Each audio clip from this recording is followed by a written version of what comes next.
Boa noite, irmãos e irmãs. Graça e paz seja com todos. Vamos ao Senhor em oração, pedindo que Ele, neste momento, nos abra os olhos, o coração e o entendimento. Santíssimo Deus e nosso Pai, nós estamos diante do Senhor em culto solene. E neste momento em que nós ouviremos da palavra do Senhor, nós clamamos a Ti. Abre os nossos olhos, nossos ouvidos e o nosso coração para receber da Tua boa palavra.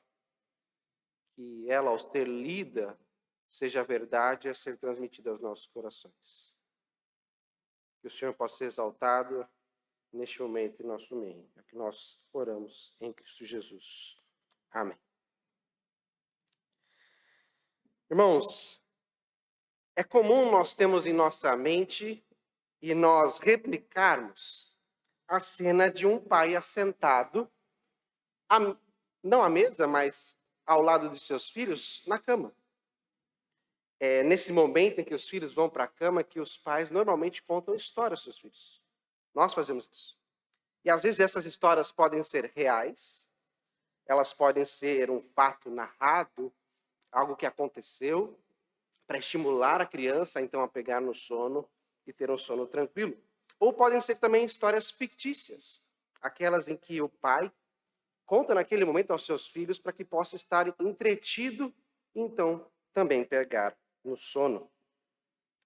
Isso acontece de forma bem breve em um filme que os jovens vão conhecer, eu acredito que todos os irmãos aqui são jovens, irão conhecer, que é um filme chamado Meu Malvado Favorito.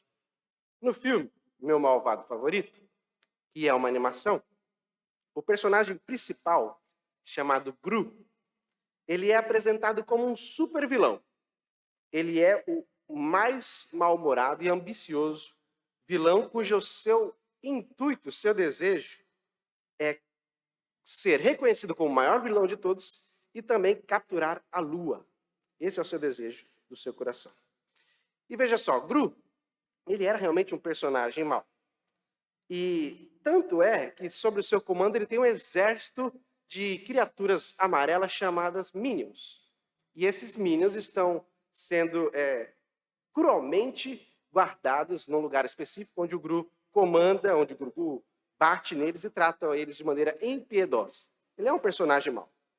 Mas no meio dessa história, no meio do conto do Meu Malvado Favorito, Gru decide adotar 3 crianças órfãos.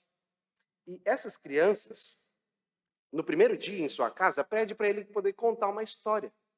E aquele vilão, mal-humorado, começa a ler uma história sobre os 3 gatinhos que precisam ir dormir. E é nessa cena em que o meu malvado favorito, e malvado favorito pelas filhas e também pelos minions, começa a brincar com os dedinhos naqueles livrinhos onde você faz brincadeira com os seus filhos. E ele vai, então, continuando narrando a história às crianças, dizendo que é uma história boba, que ele não está interessado nela, e de repente, não só as crianças começam a adormecer, mas o próprio grupo começa a adormecer com a história de Niná. Bom, histórias de Niná podem ser assim. Enquanto um dos irmãos, talvez em cama, pode ser o mais medroso, o pai começa a contar uma história para que ele possa se sentir um jovem, uma criança não temerosa. Ou, quem sabe, a filha tímida dentro do seu próprio lar, na sua casa, não mais falando sobre o Gru. É aquele momento em que você tem que narrar uma história onde ela vai ser a guerreira do momento e ela vai conseguir gritar para todo mundo o seu nome, diferente da realidade dela. Histórias são feitas assim, para que nós possamos ser animados. E no nosso texto desta noite, nós leremos um relato que foi feito de forma didática pelo Senhor ao povo de Israel. Como se o Senhor estivesse dizendo ao seu povo: vou te contar uma história, não para você pegar no sono, mas para que você possa ser, então, animado, levado à esperança. O Senhor vai, então, narrar para o seu povo como eles precisam ter esperança ao retornar à cidade de Jerusalém, a retornar à sua terra depois do exílio, para que eles pudessem, então, restaurar a cidade, restaurar o templo. O Senhor é o nosso Pai. E Ele conta essa história não só para o seu povo de Israel, mas a nós também. Livro de Crônicas, irmãos, eu peço aos irmãos que possam abrir suas Bíblias. Segundo livro de Crônicas, capítulo 28. Nós leremos versos de 1 a 4. O livro de Crônicas, enquanto os irmãos abrem, ele sobrepõe um outro livro, o livro de Reis, que vai contar da mesma história numa outra perspectiva. O livro de Reis vai contar sobre os reis de Israel, falando dos seus feitos. E Crônicas vai ter um foco maior sobre o templo, sobre a restauração, sobre a esperança do povo, com um foco maior ainda nos reis do reino do sul e não do norte. Vamos ler então na palavra do Senhor, em 2 Crônicas 28, verso de 1 a 4. Tinha Acás 20 anos de idade, quando começou a reinar, e reinou 16 anos em Jerusalém. E não fez o que era reto perante o Senhor, como Davi seu pai. Andou nos caminhos dos reis de Israel e até fez imagens fundidas a Baalins. Também queimou incenso no vale do filho de Imom. E queimou a seus próprios filhos, segundo as abominações dos gentios que o Senhor lançara diante dos filhos de Israel. Também sacrificou e queimou incenso nos altos e nos outreiros, como também debaixo de toda árvore frondosa.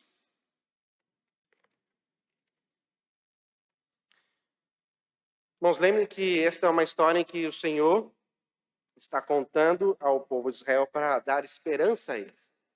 E no meio do livro, no capítulo 28, um dos reis, um rei mau, Acás, é exposto. E é importante a gente ter uma noção de que o reino de Israel foi dividido. Passou a se ter o reino do norte, chamado então Israel, e o reino do sul, chamado então Judá, que é onde Acás está reinando, no reino do sul, apenas com 2 tribos. As 10 tribos estão ao reino do norte, se separaram totalmente dos caminhos do Senhor, mas ainda assim, no reino do sul, há esperança ao povo que ainda, em tempos e tempos, adora ao Senhor. E o rei Acás, ele é um rei, e é pai. E por isso que esse sermão de hoje à noite, ele vai falar sobre a graça de Deus, mesmo em lares caídos, mesmo em lares totalmente onde a depravação reina. Essa é a verdade. E Acás, ele é um rei e um pai que demonstra totalmente o seu desprezo ao Senhor. Demonstra a sua não adoração a Deus, a um rei, a Cristo Jesus. E é importante a gente notar que no capítulo 28 ele vai narrar a história breve de Acás. E Acás, ele, como lido ao começo, ele vai então adorar a outros deuses, ele vai levantar imagens de esculturas, ele vai sacrificar até mesmo os seus próprios filhos. Ao final do texto vai dizer que Acás, ele entra no templo do Senhor, pega os utensílios do templo, quebra todos eles, fecha a porta do templo para que ninguém entrasse, para que pudesse adorar. E essas ações de Acás, elas são didáticas em sua própria família, em sua casa. Um pai sempre demonstra aquilo que ama. Um pai sempre demonstra aquilo que é importante dentro do lar. E para Acás, havia 5 coisas que eram importantes nessa descrição do capítulo 28. Para Acás, era importante ser uma pessoa idólatra. Para Acás, era importante ensinar aos seus filhos que idolatria era o melhor caminho. Foi Acás quem construiu altares pagãos em Jerusalém. É o que vai dizer o verso 2 de 28. Andou nos caminhos dos reis de Israel. Israel aqui, no caso, é o reino do norte, o reino que está totalmente distante do Senhor. E até fez imagens fundidas a Baalins. Então, para Acás, como pai, como rei, idolatria é importante neste meu lar, nesta minha casa, neste meu reino. Não somente isso, ele vai dizer e vai explicar e ensinar de forma didática que é importante sacrificar outros em seu favor. É importante eu pegar algo que para mim poderia ter um grande apreço e colocar na mão de outros. No verso 3 vai dizer, leia comigo, também queimou incenso no vale do filho de Imom e queimou a seus próprios filhos. Ser idólatra é importante no meu lar. Sacrificar aqueles da qual eu amo, da qual aqueles eu gerei, é importante também dentro desta casa. Não somente isso, para Acás, ele entendia que toda forma de adoração é válida. É importante rejeitar um rei ou uma adoração já estabelecida.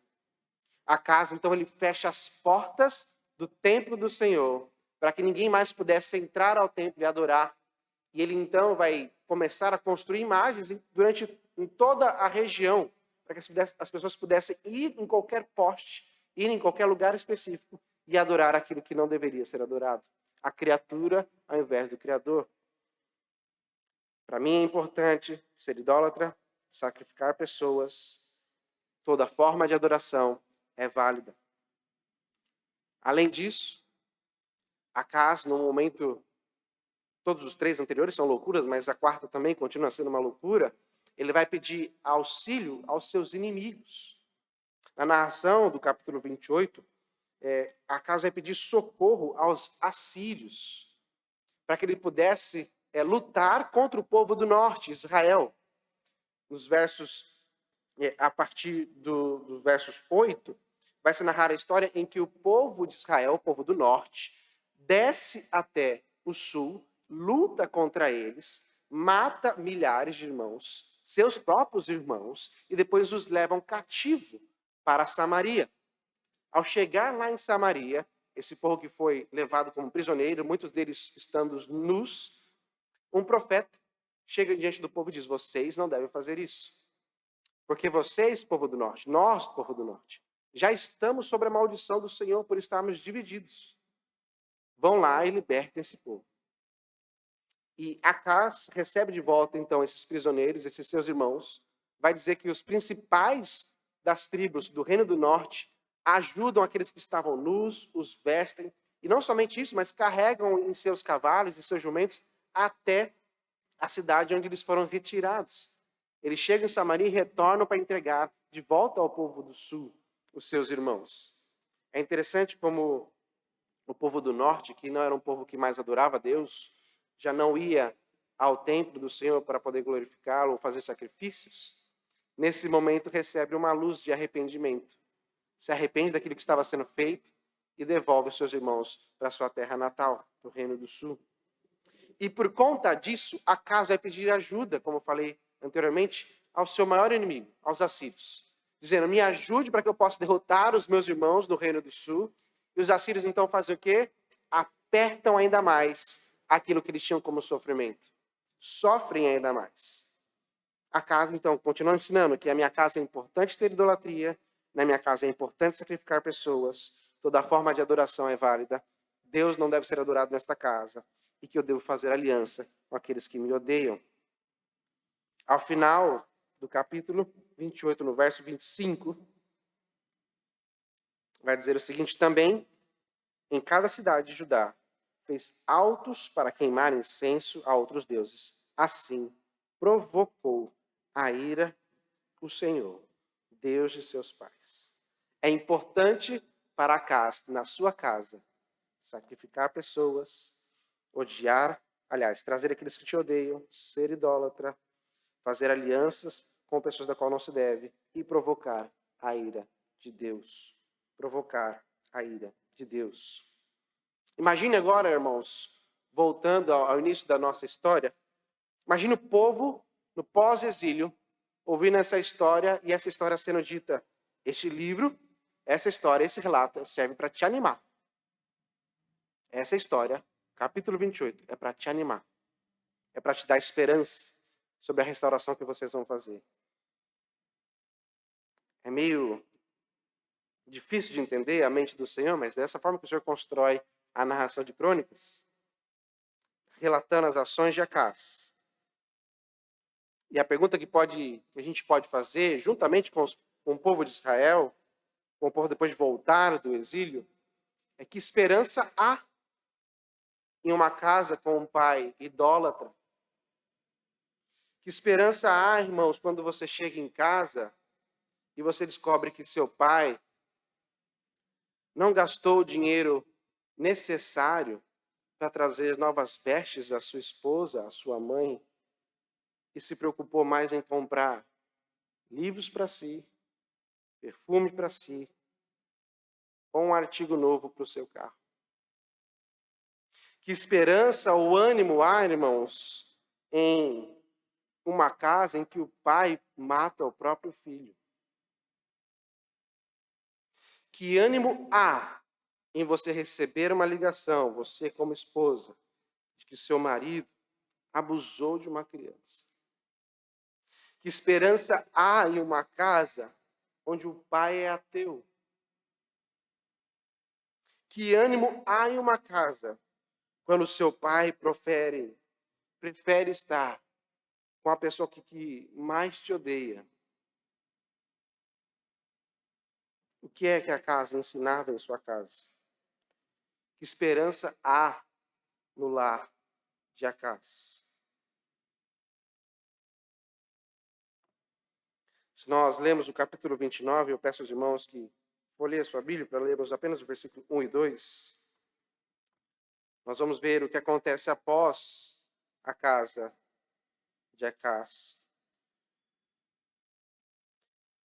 Verso 1. Tinha Ezequias 25 anos de idade, quando começou a reinar, e reinou 29 anos em Jerusalém. Sua mãe se chamava Abia, e era filha de Zacarias. Fez o que era reto perante o Senhor, segundo tudo quanto fizera Davi, seu pai. Ezequias, irmãos, é filho de Acás. Ele aprendeu didaticamente tudo que seu pai ensinava. Ele ouviu, aliás. Ele viu, ele presenciou tudo isso. E Ezequias é um dos grandes reis de Israel. Ezequias é quem restaura a fé de Israel. Ezequias é quem restaura a confiança do povo em Deus. E é quem celebra novamente a Páscoa com seu povo. A narração da vida de Ezequias vai nos contar que no seu primeiro ato ele começa então a destruir todo tipo de idolatria em Israel. Diferente do seu pai que constrói, ele derruba. E derruba para que Deus pudesse ser adorado. Ele vai então até os levitas e sacerdotes e pede para que eles pudessem então se santificar, para que pudesse retornar ao templo e ter sacrifícios novamente no templo. Ezequias é o rei que depois de muitos anos faz com que o povo não somente do sul, mas também do norte viesse para celebrar a Páscoa do Senhor. Ezequias é um filho, ou um dos filhos do rei Acás. E para a gente é importante Acás porque é para Acás que é dito em Isaías sobre a virgem que conceberá e dará à luz a um filho e que ele se chamará Emanuel. É diante de Acás que essa profecia é dada. É para Acás que essa profecia é dada. Quando ele está sofrendo com as invasões dos assírios e do povo do norte. Acás está ali, irmãos, no meio da linhagem de Cristo, em Mateus 1. Ele está ali mostrando que Deus é um Deus de providência que preserva de Davi até Cristo, passando por Acás. Deus prometeu que cuidaria do seu povo, que traria um descendente que esmagaria a cabeça da serpente. E ele não tiraria da linhagem de Davi. E Acás está ali ao meio. Esse caos vivido pela família de Acás era necessário para que o Senhor pudesse manter essa linhagem viva. Não nos importa os meios da qual Deus irá utilizar. O que mais nos importa é como Ele irá derramar da sua graça. Para nós é importante a sua graça. Não importa o quão destruído foi ou é hoje o seu lar. O Senhor é poderoso para superabundar em graça em sua família. É Cristo quem resplandece em meio às trevas. Em uma casa caída, devastada, idólatra, ateia, blasfema, uma casa que rejeita ou que é rejeitada, um lar totalmente em trevas, não tem nenhum poder para suprimir ou apagar a graça de Deus e a luz de Cristo. Acaz permitiu uma adoração pagã durante o seu reinado, e até mesmo adorou outros deuses, contaminou o seu povo, e é Cristo quem vem e que faz aquilo que agrada ao Pai, que leva o povo a adorar a Deus. O Senhor Jesus vai dizer que a sua comida e bebida era fazer a vontade de Deus. Acaz queima seus filhos em sacrifício e Cristo tem compaixão de doentes. Ama os seus irmãos, ao ponto de ser o próprio sacrifício para eles. Acaz busca proteção com seus inimigos e Jesus diz: a tua vontade seja feita. Acaz juntou os utensílios do templo, quebrou cada um deles, trancou as portas da casa de Deus. Mas Jesus foi moído por todos nós. Ele é a própria porta. Ele vai dizer: eu sou a porta. Se alguém entrar por mim, será salvo. Entrará e sairá e achará pastagem. E esta é a noite, irmãos, em que você pode passar por essa porta. Este é um convite único que as Escrituras nos faz de passar pela porta que é Cristo, por conhecer a Cristo. Se você destruiu o seu lar, se você tem sido destruído no seu lar, esse é o pedido. Vá até a porta que é Cristo. Cristo Jesus te fará encontrar um lar de paz e salvação. Por isso, irmãos, eu quero, já encaminhando para finalizarmos, dar algumas palavras a alguns de nós. Primeiramente, a você, pai, a mim, pai. Cuide das ações do seu lar. Olha o que você tem sacrificado, para quem você tem sacrificado e o que você tem sacrificado. Você é quem conduz a sua casa como um líder do lar. Você é quem aponta aquilo que é importante. Por isso, aponte para Cristo, porque Ele é importante no seu lar. As minhas irmãs, mães, se seu filho já passou dos 20, dos 25, Ezequias só viu destruição no seu lar, no lar do seu pai, em Acás. Mas será que não houve algum tipo de ensinamento da sua própria mãe? Por isso que eu quero encorajá-la, irmãs. Confie no Senhor. Seu dever é continuar orando pelo seu filho que deixou o seu lar. Aquele menino, aquela menina, já crescido, pode encontrar a graça de Deus. O Senhor pode derramar e arrebatar o coração dessa criança que já não está mais debaixo do seu ninho. As mamães, quando a barriga mexe, quando você fica enjoada, quando se passa mais uma semana, e a mente nesse momento pode estar mais desconfortável com as mudanças do corpo e dos hormônios, do que realmente está acontecendo em casa. Quero te encorajar a dizer que você está gerando uma flecha da sua aljava familiar. Foi o Senhor quem lhe deu este bebê que está em sua madre. E Ele lhe deu essa oportunidade para confiar na graça dEle. Mantenha-se firme nesse momento, ainda que com grande dificuldade. Aos meus jovens irmãos dessa igreja, da quais amo, talvez a descrição de Acás, do lar de Acás, ainda seja o seu hoje. Talvez a sua casa esteja neste momento um lar de destruição, de idolatria, de maldição. Você talvez tenha acabado de ser despertado ou despertado para o Evangelho. Você tem amado ao Senhor e lutado para ler a sua Bíblia, para orar, enquanto a sua família arquiteta qualquer tipo de coisa para te fazer pecar, ou te incitar neste momento a pecar. Ou que você possa demonstrar que você não mudou, que você esteja irada no seu lar. Existe graça de Deus sobre você. Se você ouviu do Evangelho, entendeu essa transformação, que o Senhor lhe deu, a graça de Deus para você. Hebreus, meu jovem, 11 vai narrar a história dos grandes homens de fé no Senhor. E ele vai dizer que pela fé Moisés, quando já homem feito, recusou ser chamado filho da filha de Faraó, preferindo ser maltratado junto com o povo de Deus, a usufruir dos prazeres transitórios do pecado.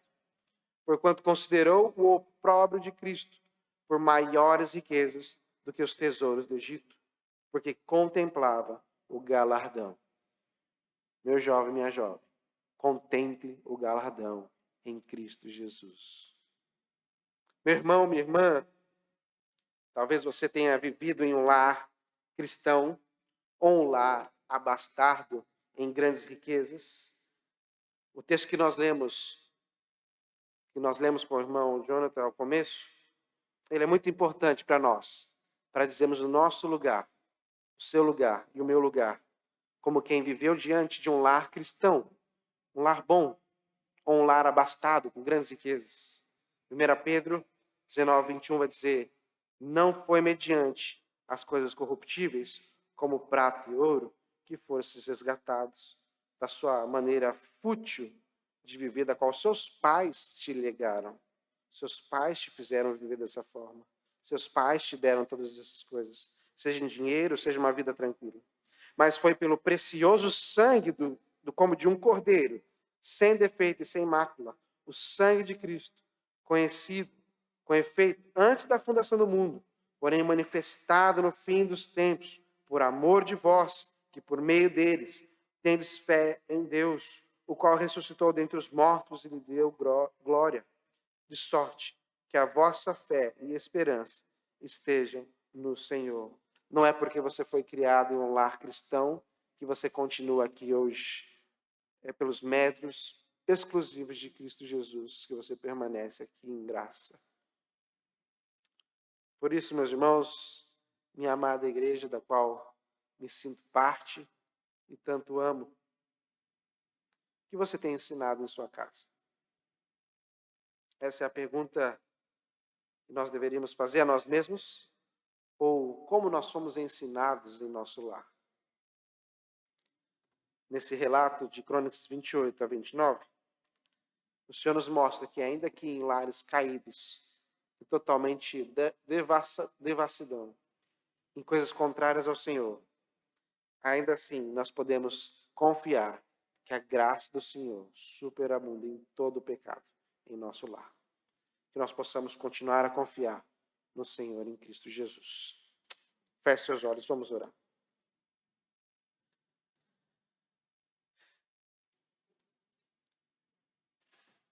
Senhor, Tu conheces o nosso lar. Tu conheces o nosso andar. Aquilo que temos feito, aquilo que temos ensinado. E nós clamamos a Ti, Pai. Derrame da Tua graça em nosso lar caído. Ainda em lares que o Senhor preservou os irmãos e irmãs como cristãos desde pequenos. Derrame da Sua graça sobre eles também. Nos ajude a olhar que tudo que nós temos é fruto da graça maravilhosa do Senhor e foi derramada em corações caídos. É o que nós pedimos em Cristo Jesus. Amém.